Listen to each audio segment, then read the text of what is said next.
Welcome to Short Story Theatre.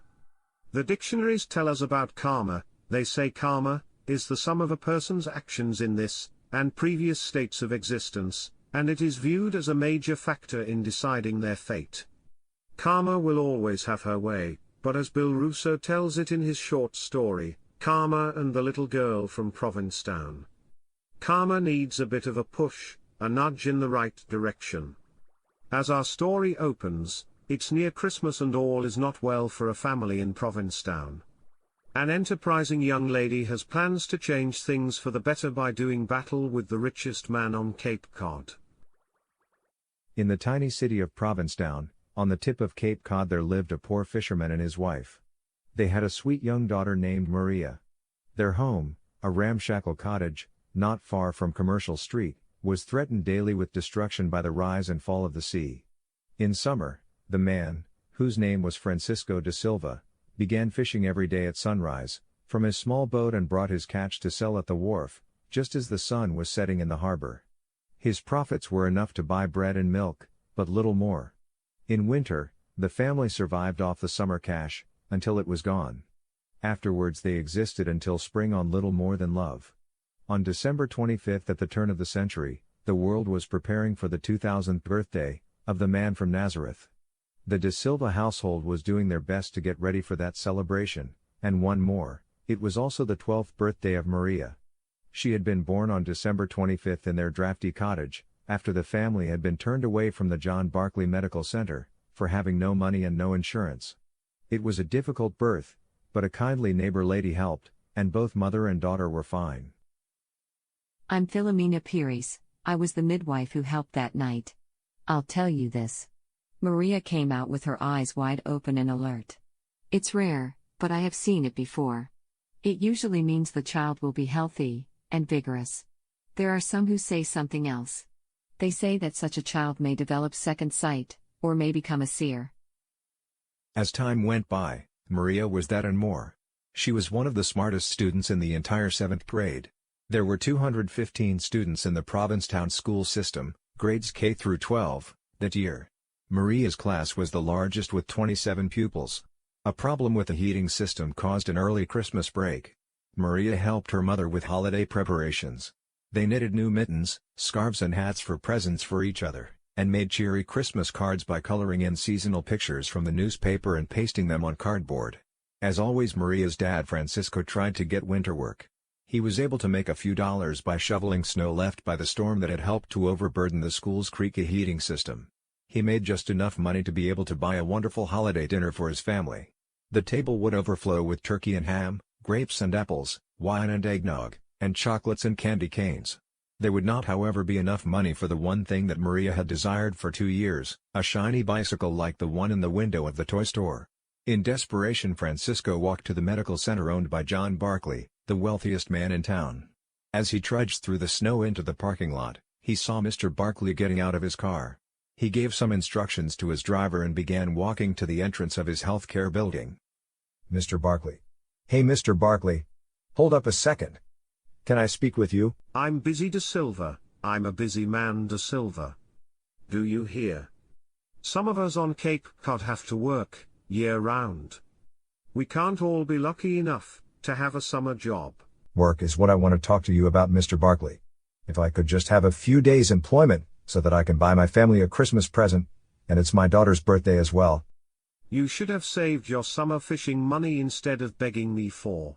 Listen, Barclay, I am not begging for anything. I am asking you man to man for a job of work. Rich as you are, you can't disrespect and disregard me. I'm sorry, Francisco, for being impolite, but I really am quite busy now, with my new acquisition of the Hyannis Health Stock Clinic, and other things. We are not hiring right now. Good day. Barclay stomped off as if offended by the mere presence of the fisherman. He went inside without looking back.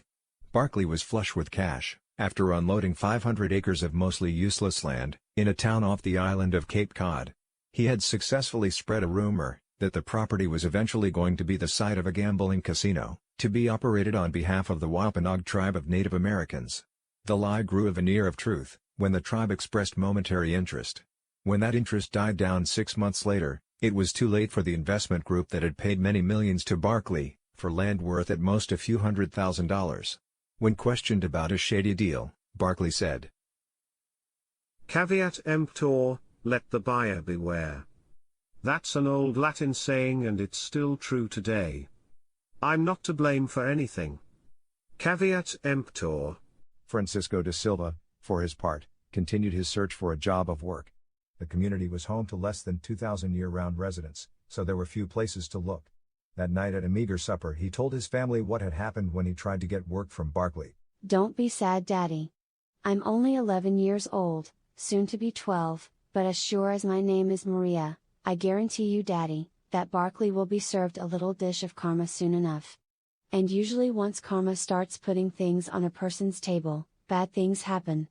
Barkley will get his. I just know it." The next day brought sunshine and an unseasonal warm-up to near 60. The sands at Herring Cove Beach shimmered, like gemstones in the brilliant rising sun when Maria and her mom arrived, for some exercise and beach combing. Aside from some pretty shells, they saw little on the beach until Maria glimpsed a shiny reddish stone, shaped like an egg. Picking it up, she waved her arms and cried, "Look, Mama, an egg rock.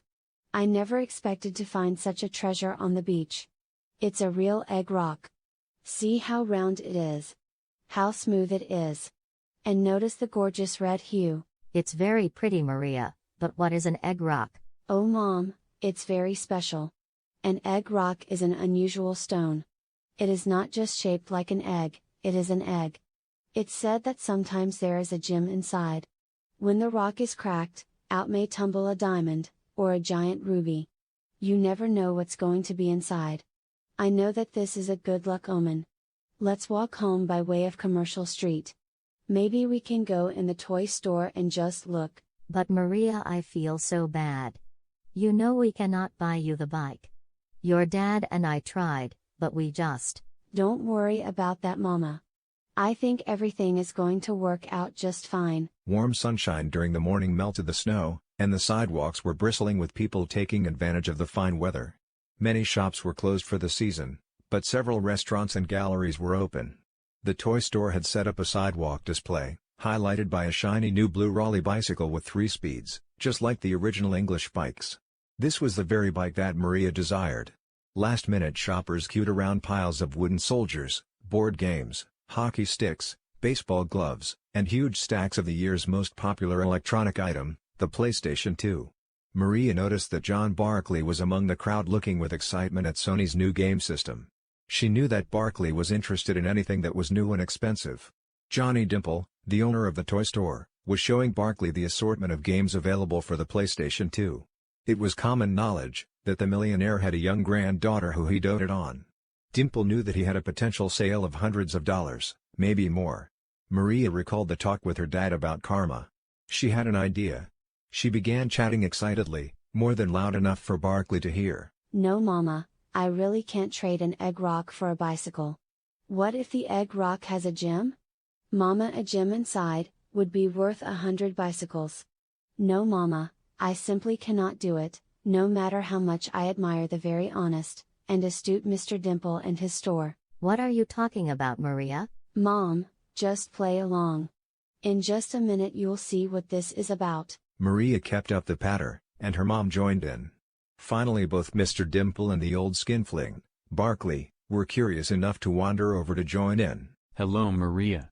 Good afternoon, Mrs. De Silva. What's this about an egg rock?" Oh, hello, Mr. Dimple. Isn't it wonderful? Maria found an egg rock that washed ashore on Herring Cove Beach. Can you believe it? Maria, what is an egg rock? I've never heard of such a thing. "Oh, hello, Mr. Barkley. I didn't know you were here. You probably know more about egg rocks than I do. I'm sure you have at least one in your collection. As you are aware, an egg rock is really more of an egg than it is a rock. The outer shell can be broken. I have heard it said that inside, sometimes a great treasure gem can be found.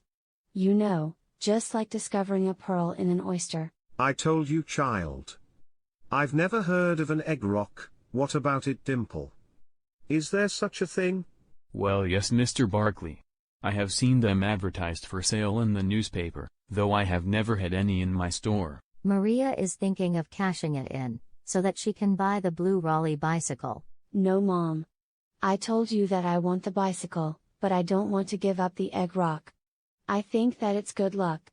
If I keep it, I'll get much more than just a new bicycle. I might be interested in getting an egg rock for my granddaughter, Dimple. How much will you charge me for one? Mr. Barkley, I don't carry them. I don't have any. In the summer, I am sure you can get all you want over at the... I can't wait until summer, Dimple. I need an egg rock now. Right now. Christmas is only 2 days away. My granddaughter has to have an egg rock under her tree. Mrs. De Silva, you're a reasonable woman. I've always had your family's best interest in mind. Please persuade your daughter to sell me her egg rock. I'll give her the money for the bicycle, and an extra $100 besides. Maria and her mother stepped away from the two men to discuss the situation.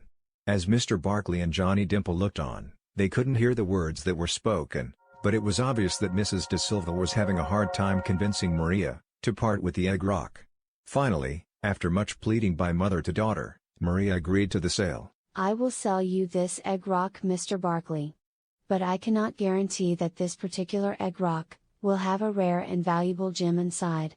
I recommend never breaking it open. Keep its contents a mystery. Do you understand my terms? Do we have a deal? The excited millionaire happily agreed, and peeled off the cash to Maria, from a roll as thick as an apple. Maria paid for the blue Raleigh bicycle, and gave her mom the extra $100 saying, "Merry Christmas, Mama." That season, the De Silvas had their best Christmas ever, thanks to the windfall of the egg rock. As for the rich old Mr. Barkley, he was once again a hero to his granddaughter, as he presented her with the only egg rock obtainable that season, on all of Cape Cod. The week after Christmas, once again Francisco De Silva was looking for winter work, on Commercial Street. Something had changed. Everywhere he went, he was looked upon with honor, and people were queuing up to give jobs to the father of such a fine girl as Maria De Silva. Suddenly, people who used to call him simply De Silva were signaling him, and calling him over with greetings such as, "Hello Cisco, how's the De Silva family today? Let me know if you need anything." As he walked by the toy store, Johnny Dimple was sweeping the sidewalk. He asked Johnny why everyone was being so nice to him and celebrating his daughter Maria. Don't you know Cisco? It's a wonderful story. Ask your daughter. Ask Maria, she'll tell you. At dinner that evening, he did question Maria, and had a great laugh when she explained everything.